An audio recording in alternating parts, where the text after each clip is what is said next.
एक बंदा था, गुनाह करता था, तौबा करता था, उसका वही काम था, गुनाह करना तौबा करना, गुनाह करना तौबा करना। 70 बार उसने गुनाह किया। कितने बार?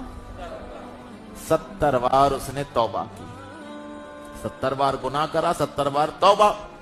उसके बाद जो है वो तौबा करना छोड़ दिया, ये सोच करके इतने बार मैंने अपना वादा तोड़ दिया अल्लाह से, मौला गुनाह नहीं करूंगा, फिर गुनाह हो रहे, छोड़ दिया वो तौबा करना। एक दफा वो बंदा बैठा हुआ है, हाथी पे गैबी से सदा आई कि मेरे बंदे आज तुझसे गुनाह हो गया, तू आज तौबा क्यों नहीं करता, क्यों नहीं करता?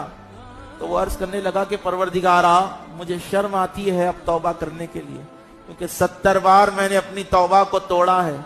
क्या अब भी तू मुझे माफ करेगा? अब भी तू मुझे माफ करेगा?